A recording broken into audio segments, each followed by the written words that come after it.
Sure. Can you guys? Yeah, Yeah, we hear we you hear you. good. But we've both, Dennis, we've both lived or spent time at least in Oaxaca State, where you are in Mexico. Mm. Yeah. And Hans, you got robbed near Playa del Carmen, where Dennis is. By the Really? police. By the police. Oh, well, yeah. That's what they do. That's definitely what they do. That's their job. That's how they get paid. Rob the rob the Pretty much. tourists. I got pulled over the other day. I got pulled over today. The funny thing is, like, they won't just, at least in my experience, they won't just overtly do it. Like, they have to have some just cause, some Yes. allegedly just cause. Right. So, like, they They won't just be like, "Give me your money." no, they what they did with me, and I only discovered it an hour later. What they did with me was they searched me against the car, took out my Mhm. wallet, put my wallet back, and then I had just taken out cash, and they had taken out, I think, $200. You know. Mm. The reason why Hans didn't notice is because he was enjoying being searched. Yeah, uh, the number one trick I've learned from locals: when you get pulled over, put your cash away, hide your cash. Yes. So when Yes. they wow. see your wallet, they don't see money there. Wow. A Like, great tip. Great tip. yeah, Where were I you was a driving couple with years ago? yeah, I was driving with a friend of mine. She was she said, "Here, I'll stuff in my bra." So she took all my money and stuffed it into her bra. I was like, "Makes sense." All right. Yes. Well, let's jump in, fellas. Welcome everyone to Calling All Men. If you're watching us live or if you're watching the live stream recording, we are talking with 70 men, great men this week. Our next guest is one of them. Over on the website, there are 50 pre recorded interviews. And each day of the week, we have a different theme. And today's theme is relationship, being a husband, marriage, being the patriarch of your family, a leader of your people. And yeah, so we welcome you. And over here on the Facebook page, we are streaming to our next guest's Facebook group. So if you are in Dennis Crosby's Facebook group, we welcome you. Yeah, welcome. And we're going to have a chat with this man, talk to him about men, about the challenges we face. And we're going to talk about getting real and taking responsibility as a man. I'm here with my co-host from Medellin, Hans Komen, an avid cyclist, a men's coach, and especially, I say, specializing in helping men internationalize their lifestyle and love style. Mhm. And I'm Michael Sky, and I am in Nairobi. Our next guest our next guest has been coaching for the last 10 years. He is trained in multiple transformational modalities. He ran a seven figure publication business online and is now helping men build their kingdoms via his company, Authentic Man. Dennis Crosby, welcome to Calling All Men. Thank you for having me, Michael. Two things that I just have to come out of the gate saying. One, I want to honor you because most of these summits, like I was telling you before, is like 15, 20. Like, the amount of effort it takes to bring 70 people together, have 70 conversations, and put it out there for people is just tremendous. I wouldn't wish it upon my greatest enemy, and I admire so few to be able to go do that. It's probably been the most rewarding thing is all the great men that I've met. Um, and I'm very much looking forward to. We chatted a bit before we hit the record button about I don't know the state of men's work, men's coaching as like an industry, and I think it's really just budding. There's a huge movement of men growing. There's more men saying, "Yeah, that's what I want to do is I want to work with men. I want to be a men's coach of some kind. I want to facilitate men's work. I want to." Yeah, help men step more fully into their leadership, their power. And it's a very exciting time, I think, if you're a man who is working with men. But it's still a very young industry, and I'm very much looking forward to partnering with some great men next year. Hopefully Yeah. yourself as well, you know, helping lift each other up. And this summit is one way I get to support men doing good work with other men. Yeah, if you have me, I'll absolutely be here. And I think one of the interesting things about a young industry like this is that the reason we need it is because of just a general lack of elders in society and how that's just been ravished over the years. And ironically, because there's a lack of elders, there's a lot of men having to figure it out. So it'd be kind of weird if it was more developed per se, because the men who would be the future elders are along their journey, and we're seeing people at all different steps of their journey being able to help different men with different things. And I mean, I think it's a beautiful thing. I think it's going to emerge into a transformational landscape across the world in the coming years. Yeah, that's a really good point. That's a really good point. You know, I've had some complaints about some of the men I've interviewed, you know, being just more focused on self, on me, or being in more of a survivalist mode. But the reality is, so many of us have not had fathers. We haven't been initiated into some kind of brotherhood. You know, we've had our own struggles with other men and with authority and society and everything else. But the beautiful thing is, every single man that I've interviewed is a man who is making a stand to make a difference for other men, so other men don't have to go through the you know the tough times that they did, perhaps without a mentor, that they can have someone by their side. And that's yeah, that's a beautiful thing. So thank you for bringing that. Yeah, it's a good reminder. You know, Mhm. we're all on our path. We're all on our journey.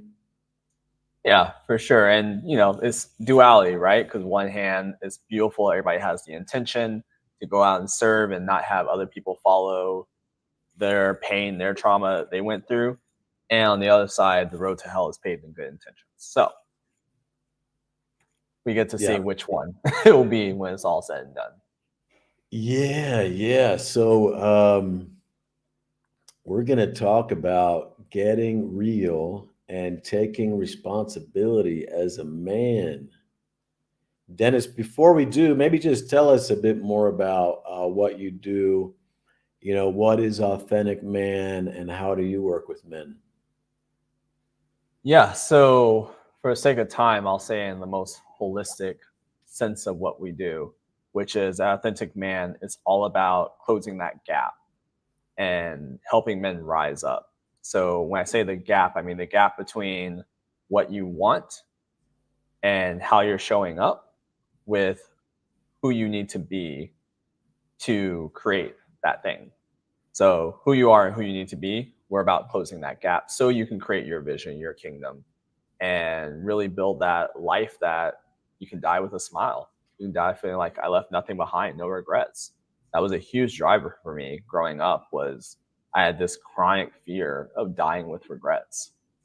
Mm. And I think that has manifested and evolved into the work that I'm doing now, which is really I just want to help men around the world rise to the level that their vision requires.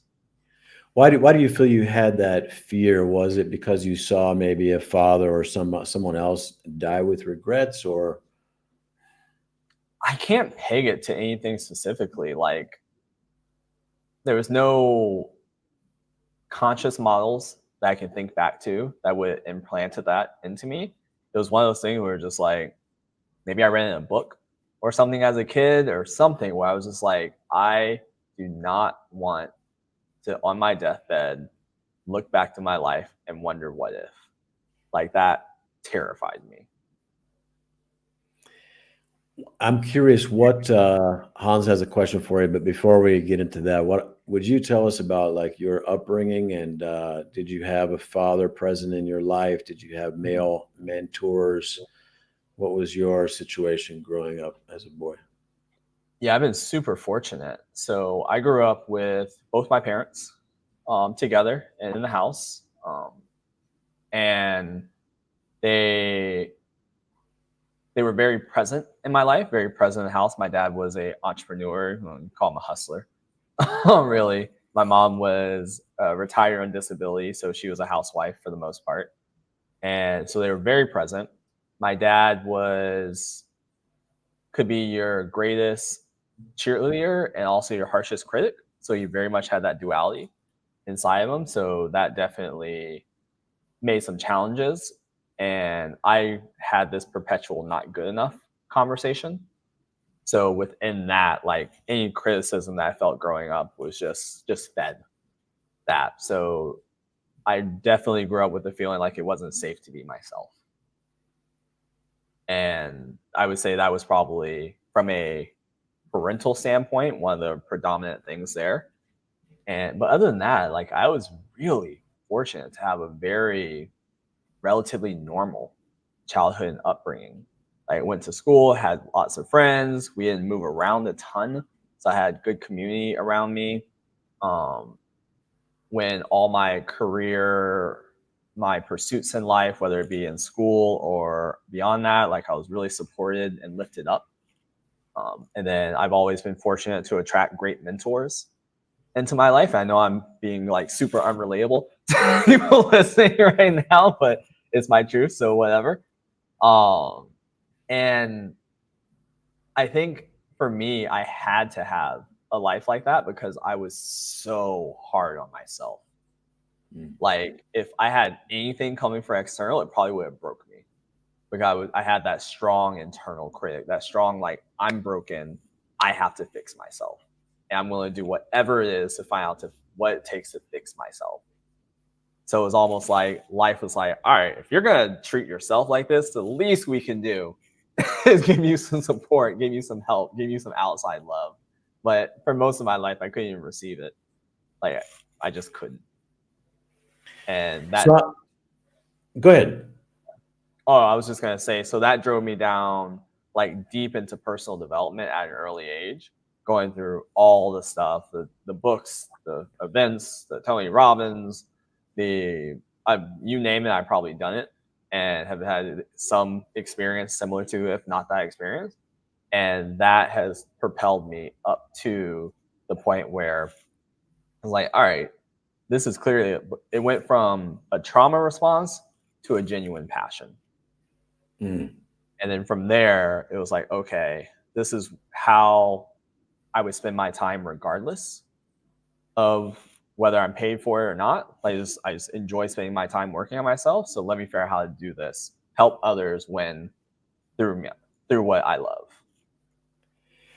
So I'm curious, how did you end up in Mexico? And Hans also asks, what does kingdom mean in your the way you use it? And are you building your kingdom in Mexico? And if so, why? Yeah, so for me, kingdom means cult. So I'm definitely aiming to be a cult leader. Joking. My lady is actually deeply into cults, so it's a fun joke. You're a lady. Yeah. Okay. So kingdom. For me, kingdom really just means the life you want to live, the community you want to build around you, the people that you want to have in that inner circle. So that includes your career, your profession, your family, your relationships, your community, like all that within a kingdom. So not so much like a classical sense of it where you have the isolated borders and whatnot, but just a more holistic way of explaining like your life and everything that's affected within your life, really that inner circle for a man. And I think for us, it's really important that we define what that looks like. And that's where we focus our energy. Jordan Peterson talks about this. I really dig it, which is we're always talking about wanting to go change things out into the world, right? Go make change here, make change there, all this. But in reality, first we need to show that we can make changes within ourselves, then the people closest to us, and then circles out and out and out from there. Because if we just go out there and try to go change, let's say, the world, right? We don't know if it's going to work or not. We don't know what the results of that's going to be. And then others are paying the price for us experimenting. In reality, we need to be paying that price and experimenting within ourselves and the people closest to us. First, lead yourself, then lead your family, then lead your company or whatever world you're in professionally, then lead your community. And at each of those levels, we learn, we grow, we evolve, we develop as men. And then if we're good at it, we will be rewarded with being called forth to lead greater and greater bodies of people. Beautifully said. So why did you lead yourself to Mexico? All right, Mexico. It was actually astrocartology. Right? So Really? yeah, for those of you who don't know, astrology, I think everybody pretty much knows what astrology is. So what they do is they take your birth chart, which is where a snapshot of the universe when you were born. Allegedly, I'm not super into astrology, but then they take that and they lay it over different parts of the world, so the longitudinal lines around the globe. And based off of that, they say different parts of the world, you'll feel different things. And I thought it was BS, but it was off the back of COVID. I was like, well, I have no line running through Florida where I'm at. Let me go check this out and see if there's anything to it. And got here, and within like 2 days, I noticed a substantial energetic shift within me, like undeniable. So I was like, well, let me chill here for a while. And now this season is pretty much running its course. So probably within the next few months, I'll be back in Florida where I'll really be playing my roots. Is that where you grew up? So I was born in California, raised in Florida, in between Orlando and Tallahassee. But we're looking actually South Florida when we move. So, Hans, do you want to jump in here? I'm interested in the work, the services you provide, and yeah, you love your work, and what is it that you're exactly doing? Yeah, so right now our main focus is helping men who are struggling in their marriage. So usually most of our clients are dealing with a wife who says, I love you, but I'm not in love with you, or I don't want to be in a relationship, or I want a divorce, or here are the papers. Like along that spectrum are typically the men we work with. And going to a point that you mentioned earlier in our conversation, Mike, is that as men, it can be so hard to get us to take action when we're comfortable. Like for most men, they have to aspire for something really great, or they have to be in a lot of pain. Right? It's usually one of those two to get us motivated. And what I found is in that situation is an incredible time for transformational work to happen. When you feel like you're about to lose your entire family, your kids, and all that, like that is an incredible opportunity to make some deep, substantial changes and have the motivation to go do it. So that's one of the first area we chose to work in. There are other areas that we're going to be expanding out to because our mechanism is primarily the same, regardless.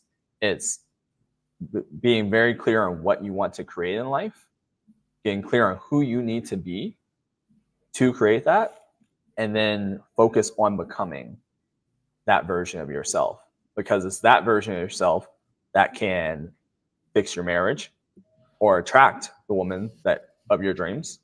It's that version of you who can go build whatever you want to do in your career, business, whatever. It's that person you can change your community. Like everything you want, the process of realizing that is in the becoming of who you want to be and who you know you can be. I mean, I see something similar in my work, but the men that come to you, are they committed to becoming, or are they there to save their marriage? Yeah, it's all over the place, to be honest. So when I'm talking to a potential client, I usually will hear something along the lines of, I want to become a better version of myself. Like they've had some level of responsibility knowing that they played a part in this.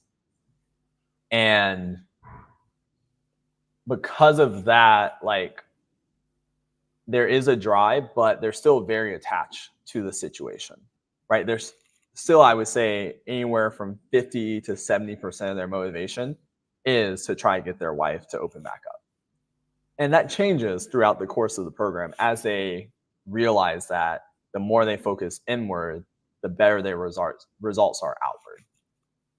But you really only get that from actually doing that kind of work and seeing like, oh, the more I work on myself versus trying to get her to accept me or change or whatnot, like the better I feel, the better results I have, like the more she actually enjoys being with me.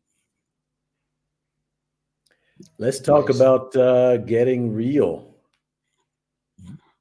What does that mean to you? And I assume this is something that is a key part of the work that you do. Yeah, so we just talked about the vision aspect of creating and building your kingdom, right? You got to first see it in your mind before it can manifest into the physical, right? And as soon as you understand what it is you actually want to create and you understand who you need to be to create it, then the next step is taking an honest look at yourself and how you're showing up in that gap, right? Because it's really the work exists in that gap. And we all know to some extent what we want. Some are clearer than others, some are in the process of figuring out. And as you get closer to it, like it changes, it evolves. I'm sure you guys are older than me, so I'm sure you've seen multiple iterations of your vision over the course of your life. Yeah. But that gap between what we want and what we have, who we need to be and who we are, inside that gap lies so much potential and power, right? That is like the juiciness of our life. Like that process of bridging that gap is that journey that everybody talks about that you're meant to enjoy. And the best way to access that latent potential, that latent power that's trapped in that gap is through taking responsibility. And by responsibility, I simply mean saying that I created and contributed to whatever it is that's happening in my life. And the more you move towards taking full responsibility, 100% responsibility, Joko calls it extreme ownership, but it's really just 100% responsibility, right? The more you bridge over to that, the more power you claim for yourself. And what I mean when I say that is, let's give an example. Marriage. We'll talk about marriage, right? So your wife wants to leave. So there could be a whole lot of reasons for this. Some have to do with you, some that don't. Objectively, some are related to you, some aren't. And the man who sits in that and goes into a place of, let's say, extremes, 0% responsibility, right? That means I did nothing, everything's happening to me. Like 0% responsibility means everything is happening to me. I am a victim, right? Victim is a state of disempowerment. On the extreme other side, 100%, I have created this. Like 100%, this is my creation, this situation. Now, what ends up happening in your brain when you go into that way of seeing things is if you have the power to create it, then by definition, you have the power to create something else and or fix it. Right? The same you who has that power has the power to change as well. So the benefit, whether it's right, wrong, good, bad, indifferent, doesn't really matter.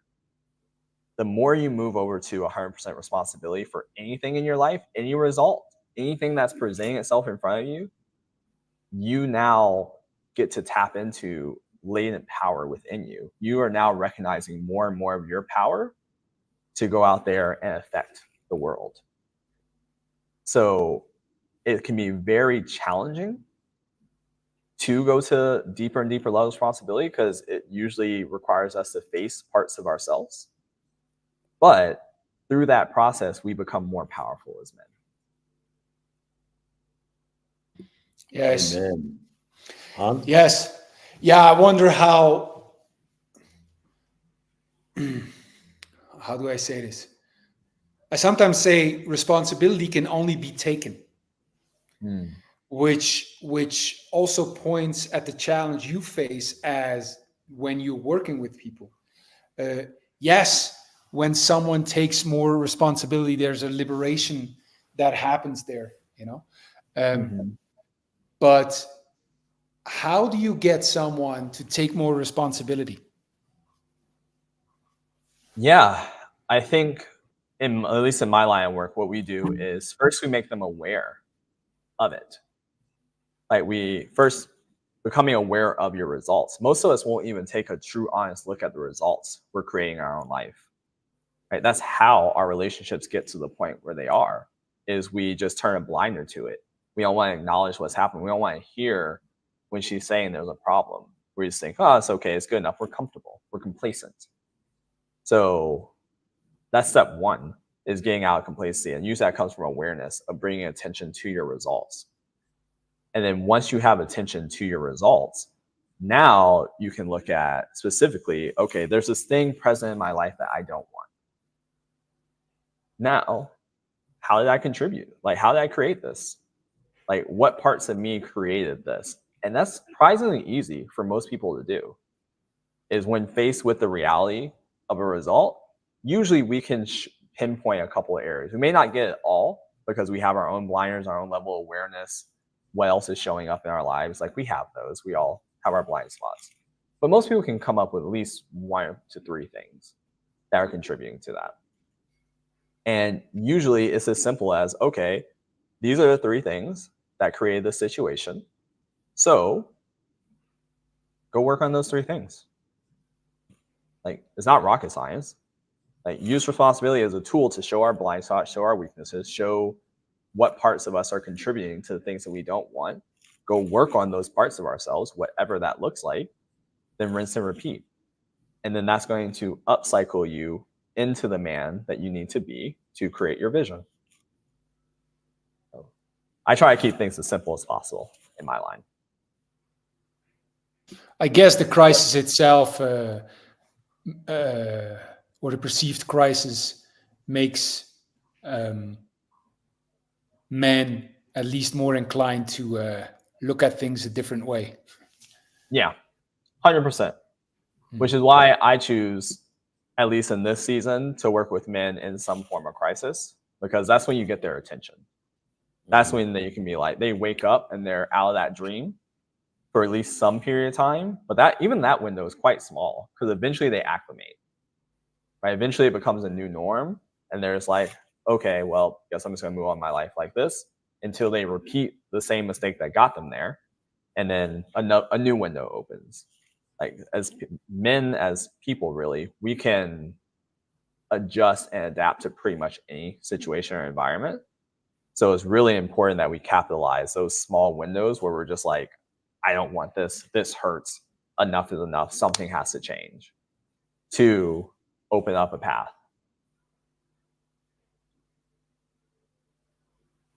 Yes, very interesting. So give us more about taking responsibility, as a man. How else can we work to see our part in something, or to take the next step to closing that gap?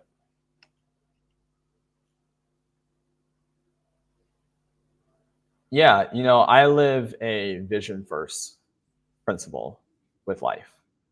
Right? I believe everything as men has to begin from a place of our vision.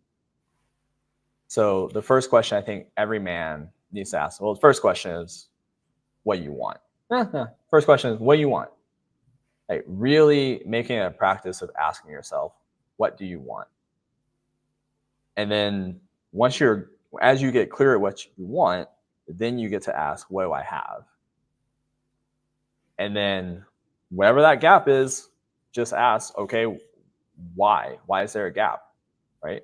How am I contributing to this? And I keep coming back to this process because I believe it truly is as simple as this. Like, I don't think it has to be very convoluted.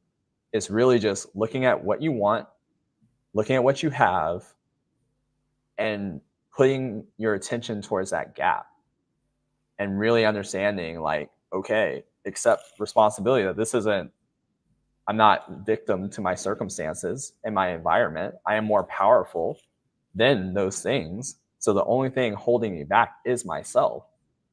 So then let me look and see what aspects of myself are actually holding me back. And I find that this isn't that hard for most people to do. I don't care how much experience that you have with personal development, going to reading books, seminars, all that stuff helps.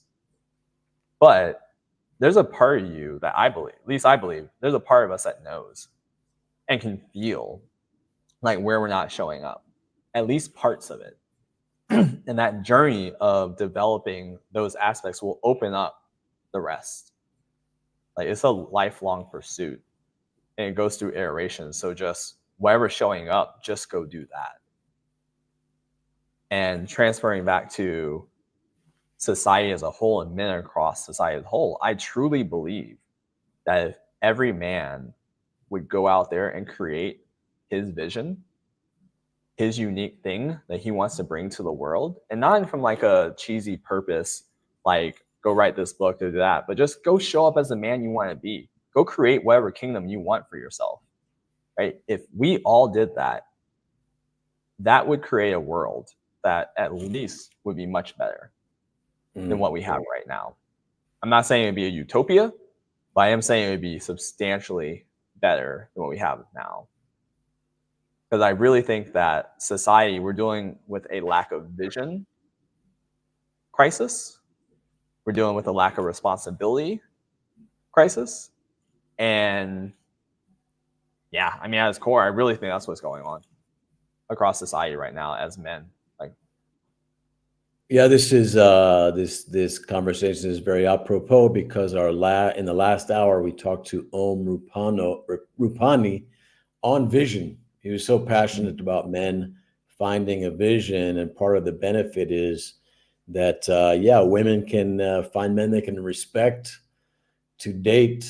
There seems to be a great crisis also of, well, there's a lot of men who've never had sex. There's a lot of men who are not leaving their parents' home into their 30s. There's a lot of men who are not finding a partner. There are a lot of men who are just dropping out of all responsibility in life. And vision is missing.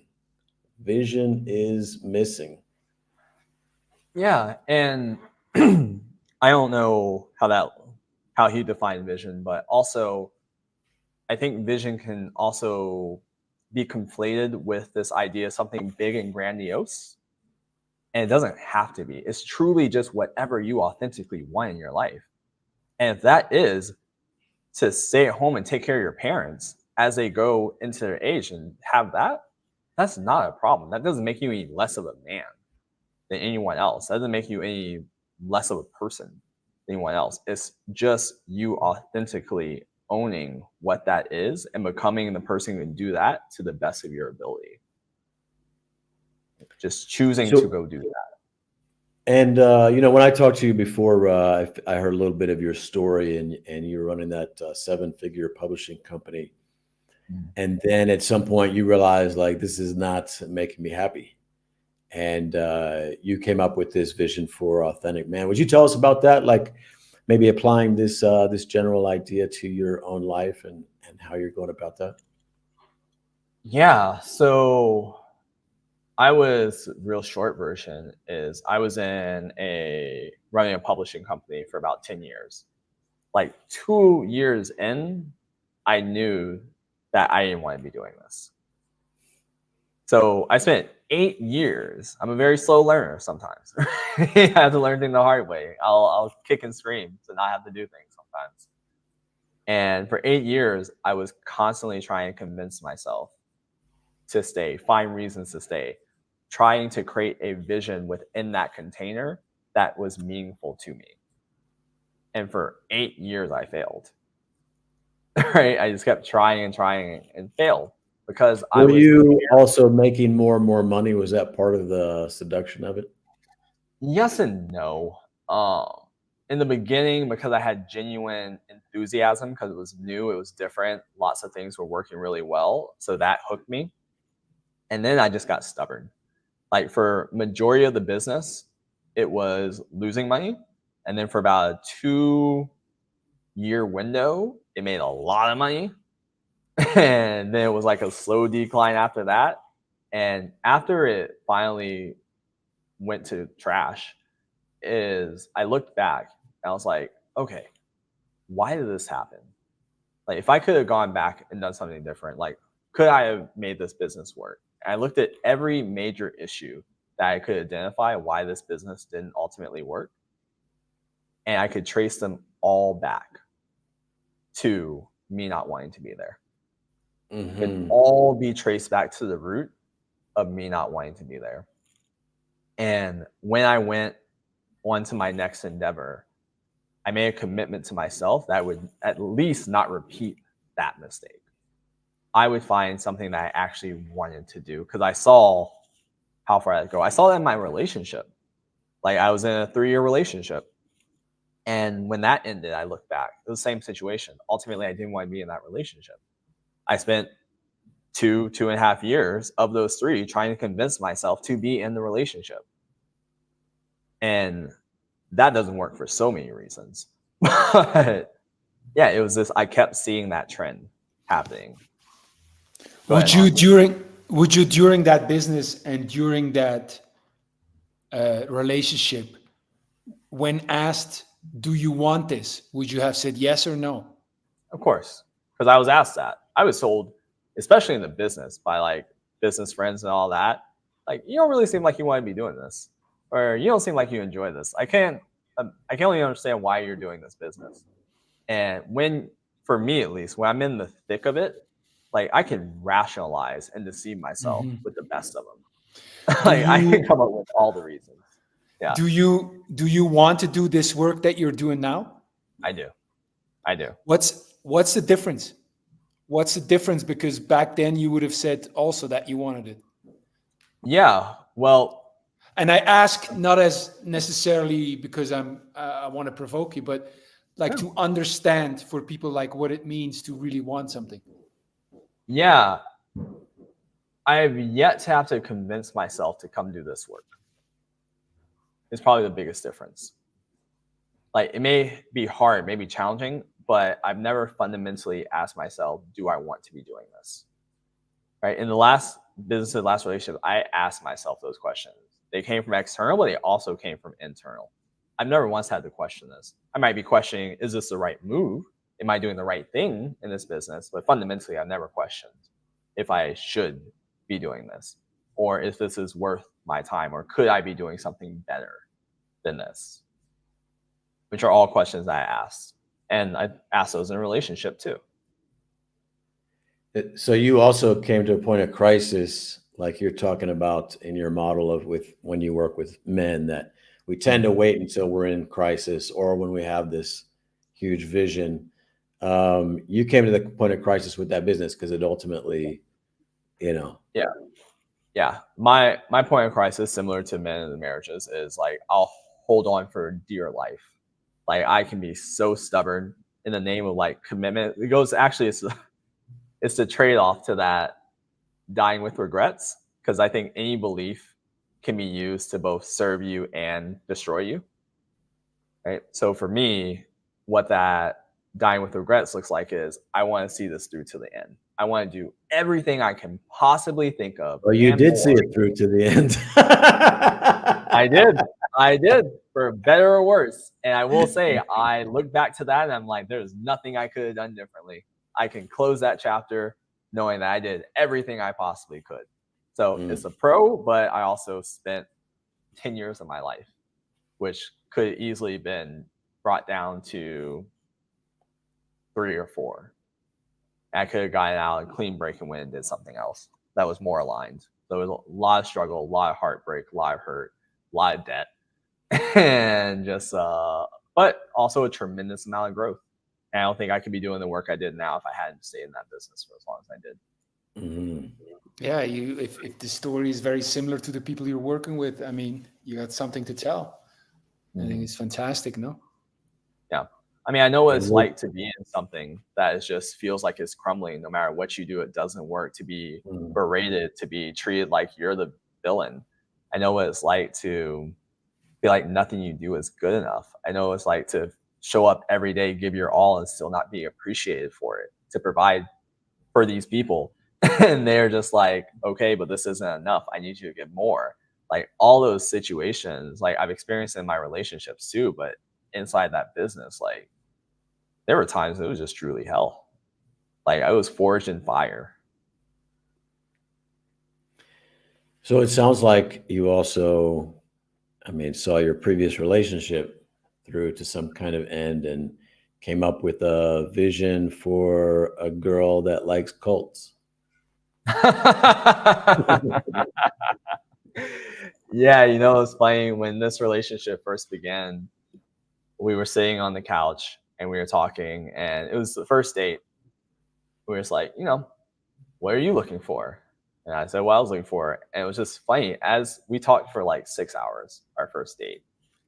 And as we were going on, like this, I could visualize this checklist that I didn't even know was really there showing up. And it was just like, check, check, check, check. And literally everything I could think of, I could possibly want, she had, to the point where I was like, wow, I've finally become a man who can attract what I want and hold on to what I want. And not say it didn't have challenges. Definitely some challenges came with that. But because you can bring it in, but you still may not be ready. That thing may need to show you there's some areas that still need to be worked on. Definitely got a lot of that. But it was the funniest thing. And this was a hard one for me to come to grips with, because what I realize is I had been living my life from a place of thinking that finding the woman of my dreams that I wanted to be with would bring me happiness and fulfillment. Well, essentially fulfillment. It almost like it was a purpose within my life. And then when I finally got it, I realized that, oh, this is great. I love it. It's awesome to have. And I'm no more fulfilled than I was before it. And that's when it finally clicked. When I've heard so many men tell me, like, your woman should be the icing on the cake of your life. Like, you still have to go build the life that leaves you fulfilled. And that's when that moment finally clicked. And I was like, all right, regardless of relationship, I have to go do what I need to go do to feel good, to feel fulfilled, to feel like I'm living out a purpose. Yeah, it's beautiful. In a moment, I want to ask you about what your vision is now, you know, what you see for your future now. I just want to take a moment and remind everyone that if you're enjoying this, I invite you to tag a brother, share this video conversation with the men in your community. We are gathering with men at callingallmensummit.com, meeting many great men, mentors, brothers, finding brotherhood. And we are live streaming for the rest of the week through Sunday night right here on facebook.com/Calling All Men Summit. This is where you can find the lives. So follow the page, like the page. And yeah, so Dennis, also when we were intending to do a training right after this live stream with you. Mm-hmm. However, technically, the people who've chosen to purchase this full summit package, the library, all the bonus trainings, the group, everything else, they've not yet been added into the group. So we're going to see if we can schedule a live training with you once everyone gets into the group, probably sometime next week or the week after. Yeah, just let me know. Great.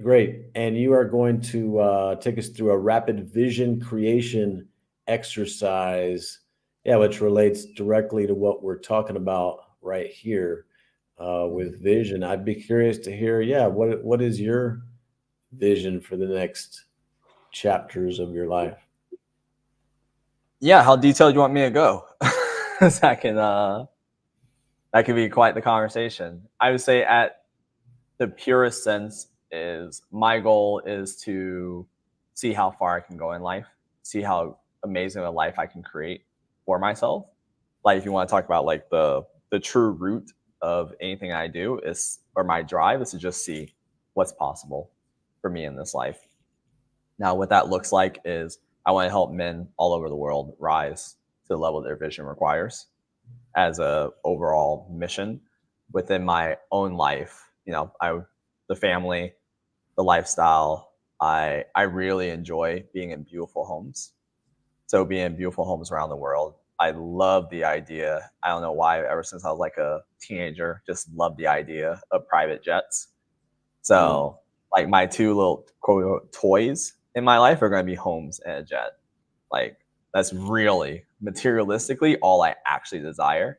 But since personal development is my passion, like I've been able to cultivate some of the people who are the best in the world at what they do to come support me and mentor me and whatnot. So more of that, having like a team to support my lifestyle. So, you know, the chefs, the helpers, raise the kids, things like that. All those, and just really build a life that I'm just like, holy shit, it's possible. Right? It's possible to create this. And I mean, I can go into details about my vision all day, but at its core, like that's what I want for myself, the business. What I want to do is go serve men and really just bring the fullness of myself out to the world and see what happens. Beautiful. Well, thank you for being a man who's out there showing up for men, especially men in crisis at that, you know, crossroads in life. When, you know, we all could use a mentor, could use a brother, could use someone who maybe is a little further along on the path. And yeah, that's what the world needs, I think, is And who gives a fuck? Who cares? yes, more men showing up, more men showing up, more men stepping into roles of leadership, being of service, men who have a vision, and yeah, for creating a more beautiful world, a more beautiful future for all of us humans. So thank you, Dennis, for joining us on Calling All Men and for sharing this with your community. Giving a shout out to all the authentic men in your group. Yes. And yeah, we look forward to connecting with you more in our live training for those who own the summit package. Thank you, Hans Komain. Yes. What'd you say? For what? For what? All the brilliant questions and insights. No, thank you, Michael, for setting this up, and thank you, Dennis, for doing your work. Yeah, thank you guys for having me. I look forward to just learning more about you guys, getting more involved in what you're building, and whatever I can do to be a service. Absolutely. Great. Ditto. Beautiful. All right, gentlemen, everyone, we are done with the live streams for tonight. We'll see everyone tomorrow at let's see, noon. 10 a.m. 10 a.m. It's true. 10 The a.m. schedule is changing so much. Let's see. I keep adding more men to the schedule here. 10 a.m. Eastern time, Friday. No. And well, it's either 10 a.m. or noon. We'll figure it out. It's noon. It's noon. It's noon. It's noon. we'll see. I love live production. Yeah, it's very live. So, all right, guys. Good night. Thank you. Good night. Farewell. Bye-bye.